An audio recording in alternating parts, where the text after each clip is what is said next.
Zhao Jinyu pulled out his sword. His sword was burning with spiritual energy. He said that, from now on, those who cross this line shall die. He makes a line in the ground with just a simple attack with his sword. There was a huge line between Zhao Jinyu and those people. Those soldiers realized that Zhao Jinyu is a mainland immortal. Yue Shi shouted at them, asking them, what are they panicking about? Yue Xin started calling Zhao Jinyu sir. She said to Zhao Jinyu, that Zhao Jinyu indeed have extraordinary power. Why bother with small people like them? Can't he do them a favor? Yue Xin was angry inside thinking that, how come a small Chalcedony mine has a mainland immortal? Zhao Jinyu didn't say anything to her. Yue Xin thought that, there's no way. This place is quite close to the capital. If Zhao Jinyu really a mainland immortal and intervenes in this issue, it will surely attract those Zhuguo staying dormant in the capital. Even if he's a mainland immortal, he won't be able to hold off the encirclement of multiple Zhuguo. Yue Xin thought that, maybe she can try to sound him out. Yue Xin said to Zhao Jinyu that, sometimes it's better to forgive someone than to persist in looking further into the mistake.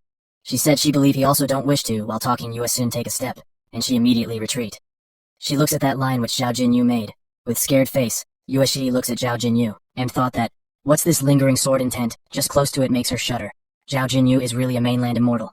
Yue Shi was trembling. She realized that, Zhao Jinyu is too dangerous. He is like king of hell. Yue Xin stepped back and was breathing heavenly.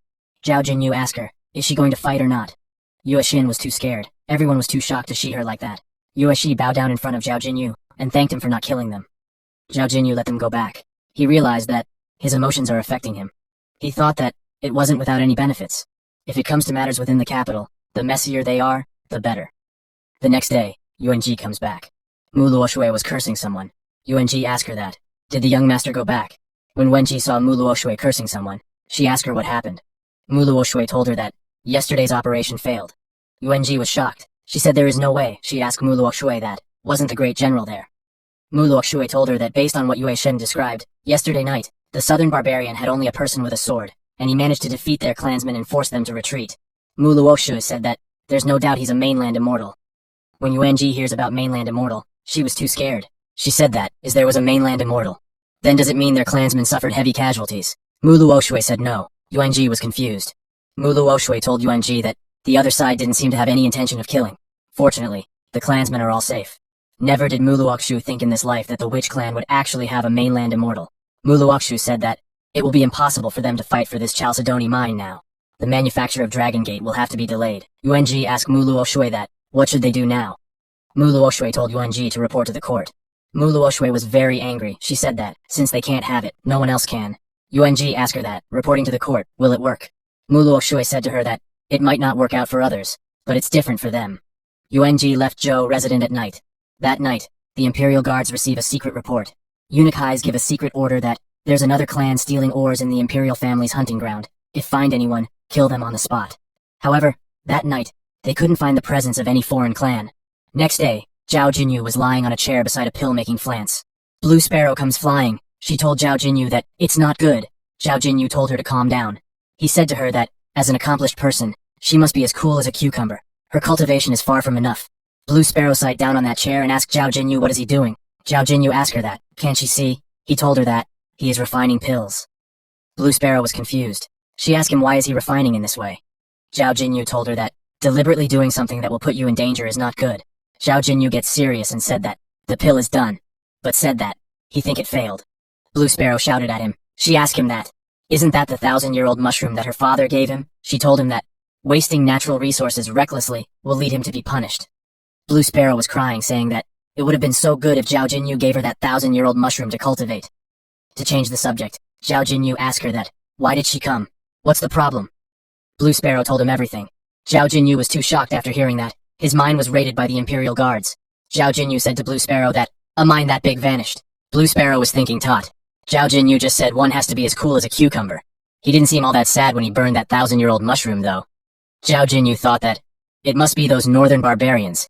He released them, and they reported it. Zhao Jinyu asked Blue Sparrow, that how much were their losses yesterday? Blue Sparrow told him that, their losses were 0. Zhao Jinyu said that, there is no way it would be 0. He said that, the Imperial Guards are directly under Ji Xingyi's elite division. Blue Sparrow told him that, before the raid last night, there was a northern barbarian who came as an informant and told them that, the Imperial Guards are coming. They all better run if they don't want to die. Zhao Jinyu understand that. Since he let them go, they also didn't let him have any loss. Blue Sparrow tried to say something, but Zhao Jinyu told her to just leave it like that. Zhao Jinyu said that, It wasn't long since he gave Tianyazi a stab. Now even the Chalcedony mine has been found out. They should stay low for the time being. Zhao Jinyu thought that this matter was ruined due to his sudden kindness. Next time he won't be so kind. But he was happy thinking that the leader of the Northern Wasteland is a wonderful person. It would be good if they got a chance to talk. Blue Sparrow noticed that Mu Luoxue is coming towards Zhao Jinyu from behind. Zhao Jinyu didn't notice her. He was thinking that he don't even know what the other person looks like. How can they meet so easily? Mu Luoxue blow in Zhao Jinyu ears and ask him, what is he thinking about? Zhao Jinyu asked her that. How come she is suddenly here? Mu Luoxue smiles and told Zhao Jinyu that she's something to tell him. Blue Sparrow was embarrassed seeing them getting all mushy-gushy this early in the morning. Blue Sparrow sat on Zhao Jinyu's shoulder. When Mu Luoxue saw her, she said that this little bird is so cute. She asked Zhao Jinyu that, can she touch it? Blue Sparrow was thinking that, this stupid woman, was it not enough for her to disturb the discussion of an important matter between the High Priest and her? She even dared to think about touching Blue Sparrow's precious body. But Blue Sparrow was too shocked to hear Zhao Jinyu giving permission to Mu Luoxue. He even said to her that, this bird loves to be pampered by people. Mu Luoxue grabbed Blue Sparrow from Mu Luoxue and instead, Zhao Jinyu was amazed to see such speed. He thought that, is this the explosive power of when a girl encounters a cute animal? Mu Luoxue was rubbing Blue Sparrow's chicks with her chicks, calling her cute. Blue Sparrow was annoyed. In her thoughts, she was telling Mu Luoxue to get away from her. Mu Luoxue said to Blue Sparrow that she know a spirit animal like her has intelligence, and she also disliked Mu Luoxue. But since she is a pet owned by her husband, Mu Luoxue is her mistress. Mu Luoxue told Blue Sparrow to better be tactful. Blue Sparrow was too shocked to hear her. Blue Sparrow thought that, are these really words that a person with a childlike intelligence can say? Blue Sparrow was trying to tell Zhao Jinyu that he have been deceived. Mu Luoxue grabbed Blue Sparrow with both of her hand and told her that if she keep moving around, Mu Luoxue will put her as an appetizer for dinner. Now Blue Sparrow gets more scared. Mu Luoxue asked Zhao Jinyu that, this little bird is so pretty, can Jie take care of it for a few days? Blue Sparrow was making a single of SOS, trying to tell Zhao Jinyu to save her. Zhao Jinyu told Mu Luoxue to feel free to take it if she want.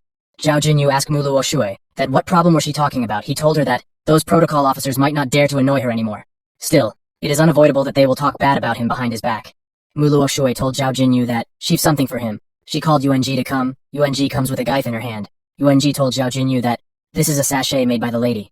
Zhao Jinyu said that, how can a man like him? But when he noticed the black circles under Mu Luoxue's eyes, he picked that sachet and said that it's suitable for a debauchee like him. He'll gladly accept it. Suddenly housekeeper told Zhao Jinyu that the Duje has summoned him.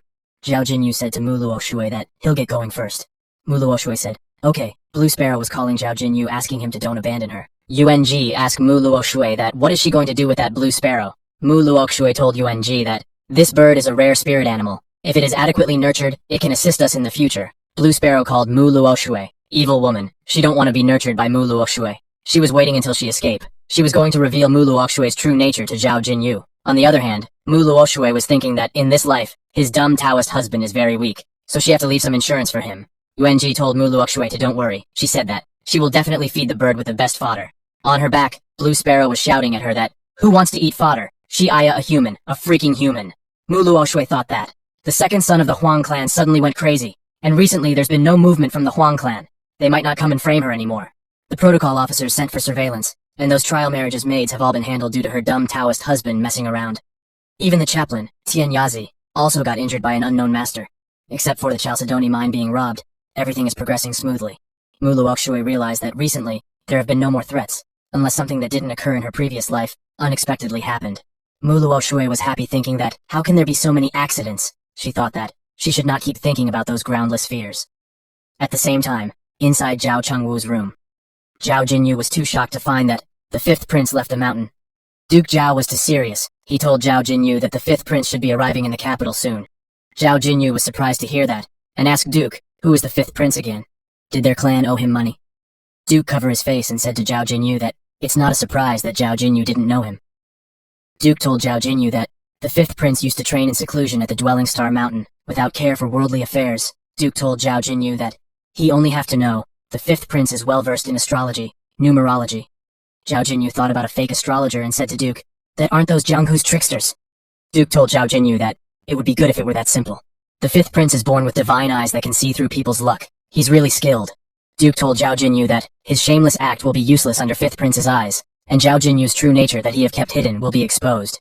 Zhao Jinyu asked Duke that what Duke is saying that idiot emperor asked him to come and test Zhao Jinyu.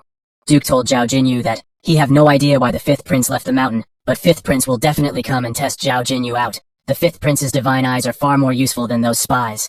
Zhao Jinyu tried leaving the Zhou clan through the window with his things pack, telling Duke goodbye, saying he will now go to the countryside to hide away. Duke stops him. Duke told Zhao Jinyu that the 5th Prince's divine eyes might be powerful, but it doesn't mean they have no way to confront it.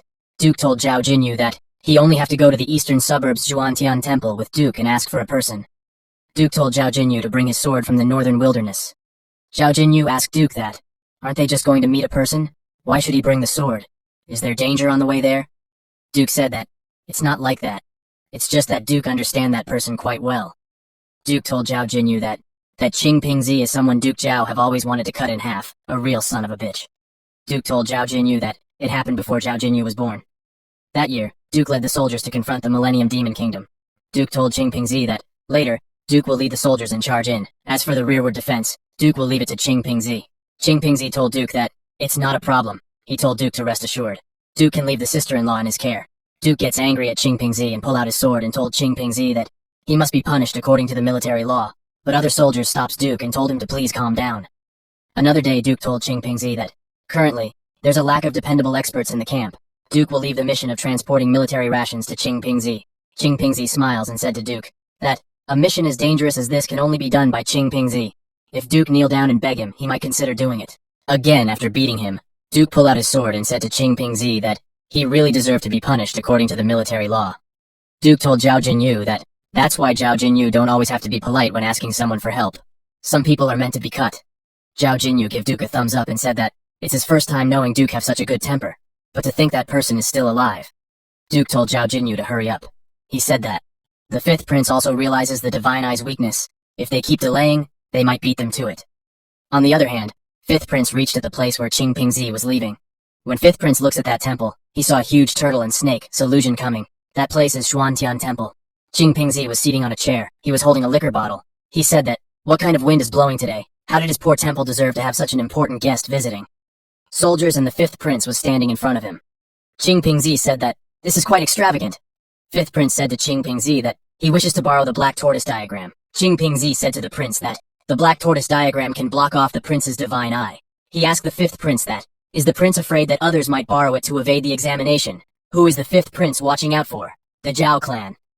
Qing Pingzi said to the 5th Prince that, if he is going to borrow something from others, shouldn't he at least let them know what he will use it for? 5th Prince asked Qing Pingzi, so what if he is aiming for the Zhao clan? Qing Pingzi told 5th Prince to don't worry. He said that black tortoise diagram is his treasure for subduing the temple. He won't lend it to anyone. He asked the 5th Prince to please go back.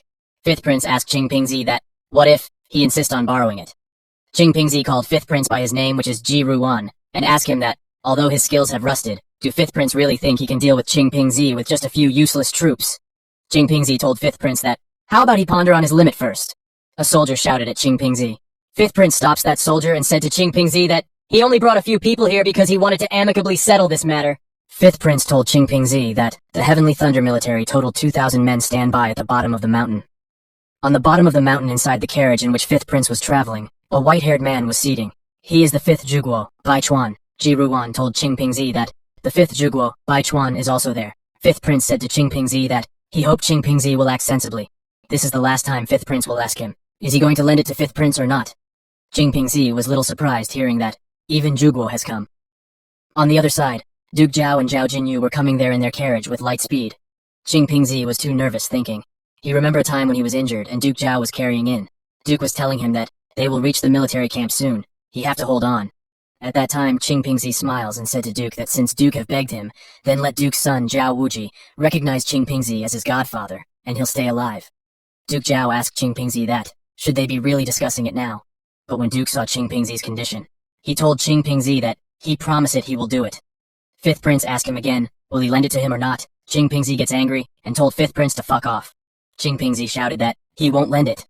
On the other hand, Zhao Jinyu asked Duke that, is the Taoist temple hiding the black tortoise diagram located on such a godforsaken small mountain?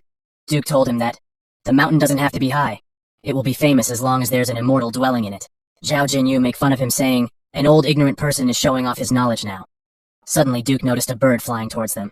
That bird seats on Duke's finger. There was a letter tied on its leg. Duke get that letter asking, who's the letter from? On that letter it was written that the black tortoise diagram has been snatched by Ji Ruan. Duke recognized it that It's Qing Pingxi's writing. Duke said to Zhao Jinyu that, it's bad. They have to leave. The black tortoise diagram has fallen into the fifth prince's hand. Zhao Jinyu looks behind his carriage. The fifth prince was behind them. Zhao Jinyu said, looks like they are too late. Fifth prince said to Duke that, he was wondering whose aura is so overbearing. So it was Duke Dingbang. Prince said to Duke that, it's been a while since they last met. Why don't they have a chat? Duke told Zhao Jinyu to hide well. Duke will deal with this. Duke greets fifth prince and said, it was Prince Ping Wen. What a coincidence. Duke told fifth prince that he is alone right now, and before he could complete his words, someone called the fifth prince. It was Bai Chuan, who was standing in front of Duke's carriage. Duke was surprised seeing him. Bai Chuan said to Duke that, the Zhao clan's young master is inside. Why doesn't he come out and meet them? Fifth prince looks at the Duke and thought that, Zhao Chengwu, the slaughterer of 1,000 miles. Even after so many years, his aura is as fierce as always. Prince can feel it from miles away. Fifth prince said to Duke that, he has left the capital for 20 years and never met the young master before. Since he's here, why don't they have a chat together? Duke said to fifth prince that, his son unfortunately has caught a cold. He is afraid now is not a good time. Duke thought that, the fifth prince has come prepared. It won't be easy to deal with him. 50 prince told Duke to don't worry. He said that, he happened to have some knowledge of medicine. Fifth prince told Bai Chuan to please help the young master. Bai Chuan smiles. He turned around and said, okay to 50 prince. Bai Chuan walks towards the Duke's carriage, but Duke grabbed his hand. Bai Chuan smiles and asked Duke Tot, what's the meaning of this? Duke said to Bai Chuan that, how can he trouble a mighty Zhuguo for something as insignificant as this? Duke will do it himself.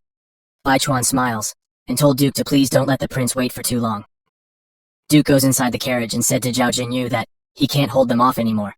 Other than Heavenly Thunder military, the fifth Zhuguo Bai Chuan is also here.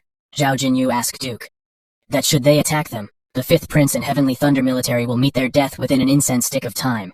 Bai Chuan has the best flying technique among all the Zhuguo, but Zhao Jinyu have some confidence in holding him back. Duke was surprised. He asked Zhao Jinyu that, can his strength really rival a Zhuguo? Zhao Jinyu told Duke that, he is invincible if they are talking about one-on-one battle.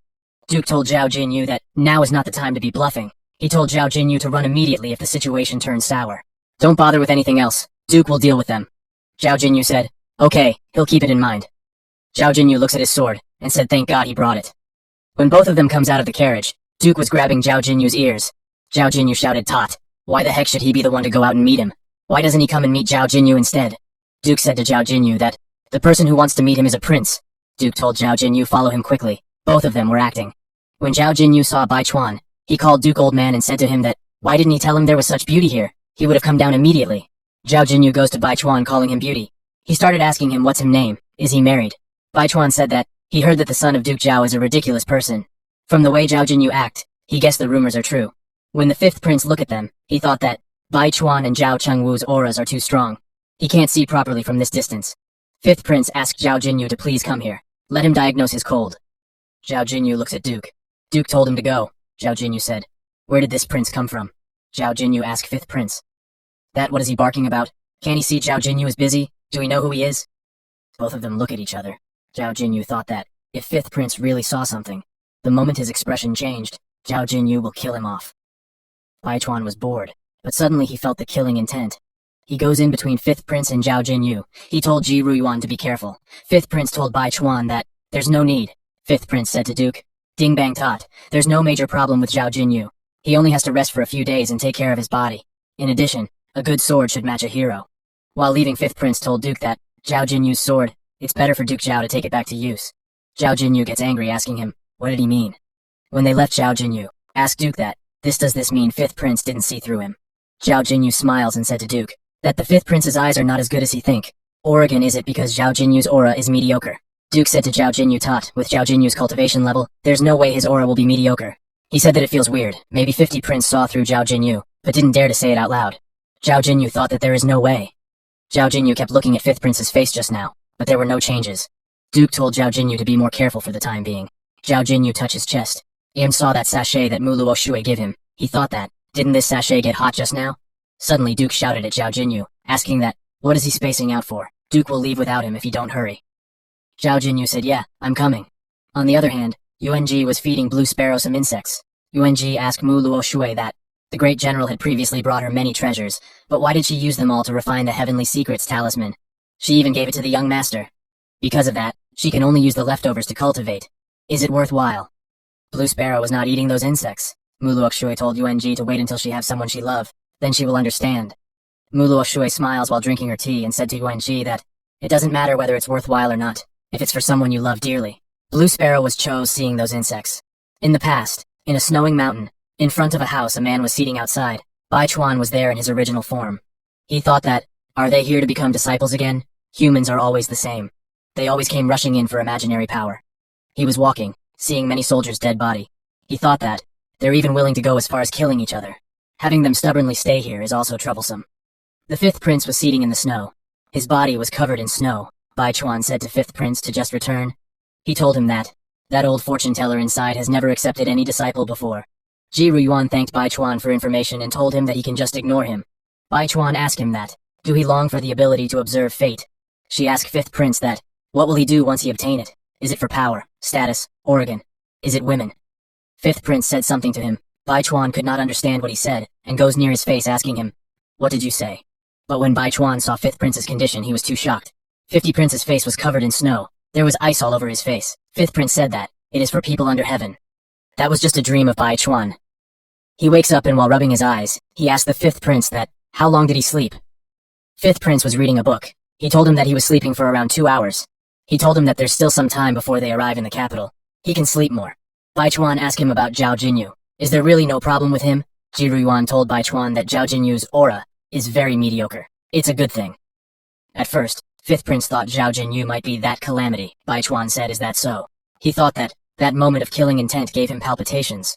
But Ruyuan's eyes have never been wrong, and the black tortoise diagram is with them. Was it just his imagination? Fifth prince called Bai Chuan and said to him that he is not obligated to accompany him to the capital. He will become weaker after leaving Dwelling Star Mountain. Bai Chuan asked fifth prince that. Then how about he return to the Dwelling Star Mountain with him? Fifth prince told him that he can't. He asked him that. He have also witnessed his divination. There will be a calamity appearing in the imperial court. The world will fall into chaos if they don't dispose of it. The reason he left the mountain was to help the Zhou dynasty deal with this calamity.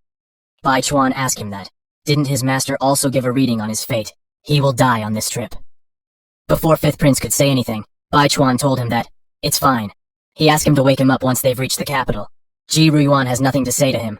The only thing he can say was okay. When Zhao Jinyu was polishing his sword on his way back home, Duke Zhao was very angry. He said to Zhao Jinyu that Bai Chuan really hates it when people think of him as a girl, and Zhao Jinyu still dared to joke around like that. Duke was terrified that both of them were going to fight. Zhao Jinyu told Duke that it wouldn't have been a problem. He told Duke that everyone knows that Bai Chuan hates it when people consider him a girl, but no one knows why. Bai Chuan simply does not want the fifth prince to have hard feelings. Since Bai Chuan has become a boy for the sake of the fifth prince, Zhao Jinyu told Duke that time when he joked about Bai Chuan being a beauty, the fifth prince was far away and couldn't have heard anything, so Bai Chuan didn't snap. Duke was surprised to hear that. He asked Zhao Jinyu that. Didn't Zhao Jinyu say he is unaware of the fifth prince? Why do we know so much about them? Zhao Jinyu told Duke that he didn't remember fifth prince at first, but he immediately remembered once he saw Bai Chuan. Duke knows Zhao Jinyu. Love listening to songs? There are a lot of stories about them going around. Zhao Jinyu told Duke that Bai Chuan is a mountain god. A god has no gender. They choose their own gender when they shapeshift.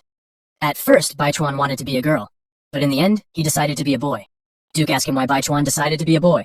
Zhao Jinyu told Duke that there is a song, I shall connect with your heart as you connect with the world, not for binding our hair, but to be compatriots. Zhao Jinyu referred to third prince and Bai Chuan as a pair of heroes that makes people envious. Duke said to Zhao Jinyu that pair of heroes were hoping to kill Zhao Jinyu just now. Duke asked Zhao Jinyu that, isn't he the best in the world? What is he envious of? Zhao Jinyu smiles and told Duke that an ordinary graybeard like him wouldn't understand it.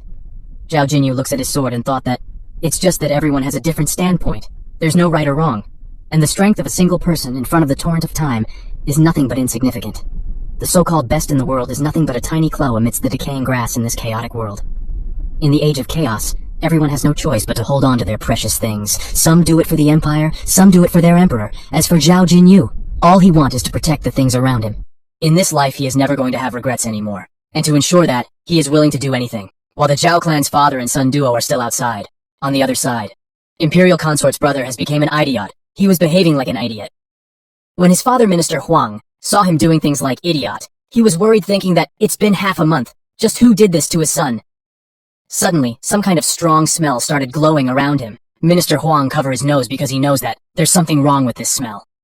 He was surprised to see that his son and the maid fell asleep after breathing in that air. Suddenly a voice come telling Minister Huang to not worry. That voice was from Yuanji. Both Yuanji and Muluo Shui come there while covering their faces. Yuanji said to Minister Huang that this is just a regular sleeping drug. He will be able to withstand it since Minister Huang is in the Dark Demon Realm. Minister Huang didn't reply to her.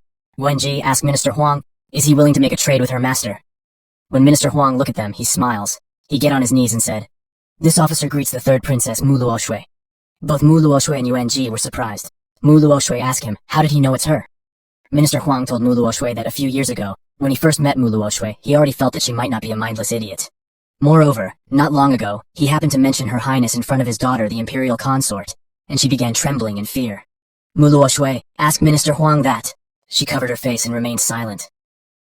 How did he figure out it was her? Minister Huang told her that. That's because he noticed that both of their clothes are wet. Aside from the front and back doors, there is another hidden door in the Huang residence. It's at the back of the fake mountain on the pond side, and that fake mountain happened to be wet. Other than the Huang clan's members, the others who are aware of the existence of this hidden door, there's only Mu Luoshui, the third princess, who has been staying in this Huang residence for a long time. Only when so many coincidences piled up did he dare to be sure it was her. Mu Luoshui removed her cover, saying, it seems Minister Huang is an intelligent person. She told Minister Huang to stand up. Minister Huang stand up and said to Mu Luoshui that he is wondering why has His Highness come and looked for him. Mu Luoshui told him that she come to make a trade with him. She said to Minister Huang that the Hidden Immortal Summit is going to open soon. She want to go in and have a look. That's why she want Minister Huang to help her sneak into the army. Minister Huang asked her if she wants him to deceive the emperor. Mu Luoshui asked Minister Huang that, in exchange, she will cure Huang Xingsheng's crazy illness. What do we think about it? Minister Huang smiles like devil, and said to Mu Luoshui that, this son of his is garbage. He won't be of any use even if he is cured. But deceiving the emperor is treason that may cause Minister Huang's entire clan to be eliminated. He said this trade is not beneficial. Mu Luoshui thought that, he's exactly the same as in her past life, skilled in calculating. Mu Luoshui said to Minister Huang that the witch clan is still seizing Huang Yurong using her natal poisonous insect. She can also handle that. In addition, inside the Hidden Immortal Summit, there is a primary fetus that can make a person young again. She can also find it and give it to Minister Huang. Mu Luoshui said to Minister Huang that if he is still unsatisfied with this, she'll just leave. Minister Huang thanked Mu Luoshui for her compassion. He bowed down in front of Mu Luoshui, saying, this officer is willing to serve Her Highness like a dog and a horse. Mu Luoshui looks at Minister Huang, thinking that he must be feeling smug right now. Mu Luoshui smiles, thinking that since she could exploit Minister Huang in her previous life, she can do so in this life too. On the other hand, Emperor Ji Xinghe was drinking with immortals. He said to them that both immortals have traveled long distances to assist the imperial court. This must be the fortune of the Zhou dynasty. Ji Xinghe never expected Chun Yangzi, one of the masters from the 9 Peaks in Tai sect, to come. Chun Yangzi is known as Master of Eternal Thunder, and is already in the light immortal realm. He's stronger than the chaplain. Ji Xinghe smiles, thinking that he can secure help from such a person. In that case, he'll be able to relax about the group going to Hidden Immortal Summit. Chun Yangzi asked Emperor Ji Xinghe that his conditions remain the same as what he wrote in the letter. What did he think? Ji Xinghe asked Chun Yangzi that. What do he mean? Chun Yangzi said to Emperor Ji Xinghe that he will represent the illusionary peak to assist the Zhou dynasty for 20 years. In exchange, Ji Xinghe must grant the authority to develop the Hidden Immortal Summit with the Zhou dynasty. Ji Xinghe remembered that. That's what Chun Yangzi wrote in his letter. Ji Xinghe thought tot, as the saying goes, divine soldiers under heaven all came from the Hidden Immortal Summit. Maybe some divine soldier will also be born this time. However, using dead objects in exchange for the assistance of a light immortal for 20 years. Ji Xinghe smiles and said it's worthwhile. But Ji Xinghe has a question that, can he really trust both of them? Ji Xinghe looks at the girl who comes with Chun Yangzi, thinking, what is this girl's identity? Even the Tai sect's peak master is watching her expression. Emperor Ji Xinghe said to Chun Yangzi that he still haven't introduced her. Who is she? Chun Yangzi told His Majesty that she is his disciple, Mu Jin. Mu Jin greets the emperor. Ji Xinghe said to Mu Jin that fairy doesn't have to be so polite, please sit down and talk. Ji Xinghe thought that, do Chun Yangzi take him as an idiot that he will believe him that she is his disciple? Ji Xinghe said to Chun Yangzi that they can develop the Hidden Immortal Summit together, but he have a condition. Chun Yangzi asked Emperor Ji Xinghe to speak his mind. Ji Xinghe asked Chun Yangzi that previously he summoned the prince and the vassal state to send troops to go and explore the Hidden Immortal Summit together. Do we know about it? Chun Yangzi told him that. He've heard about it. Ji Xinghe laughs and said to Chun Yangzi that his condition is, this time during the trip to the Hidden Immortal Summit, he want those people sent by the prince and vassal states to be all dead. Chun Yangzi was shocked to hear that. Chun Yangzi was thinking tot. Tens of thousands of people, and aren't they all loyal to the Zhou dynasty? Suddenly, Mu Jin called Chun Yangzi name softly. Chun Yangzi looks at the emperor and told him his answer. After the banquet, both Mu Jin and Chun Yangzi were walking. Chun Yangzi said that those armies are all loyal to the Zhou dynasty, but Ji Xinghe racked his brain just to plot against his own people. Mu Jin called Chun Yangzi by his name, and asked him that, did he cultivate on the mountain for so long that his brain became a stone? Chun Yangzi was surprised to hear that question. Mu Jin told him that Zhou dynasty was founded only 2 generations ago. There is still the southern border, the northern wasteland, and the Millennium Demon Kingdom surrounding the borders. Then, there are the princes and vassals. Each and every one of them could be a threat. Who knows if they will revolt and invade the country? However, Huang Yu, under Ji Xinghei's command, can be considered capable. In the last few years, the imperial court has created 3 direct militaries. Although the total number is not more than 100,000 people. The other 500,000 troops are all under the Zhao clan.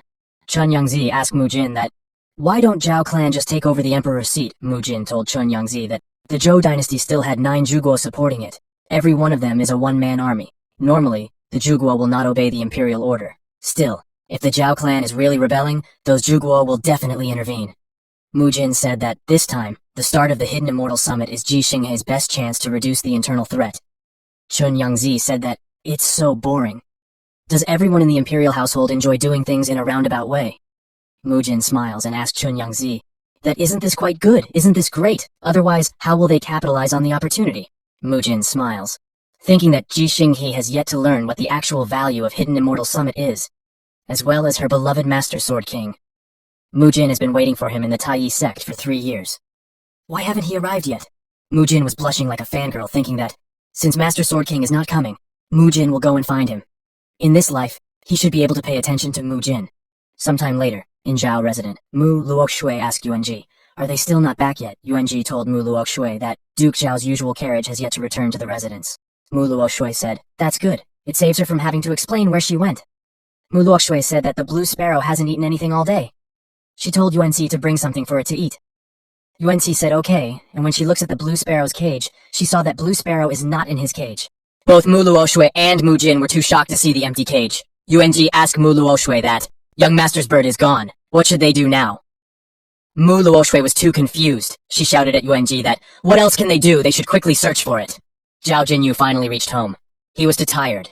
Zhao Jinyu remembers that his older sister seems to be coming back home tomorrow. It's been so long since they last met. She's going to cause trouble once she's back.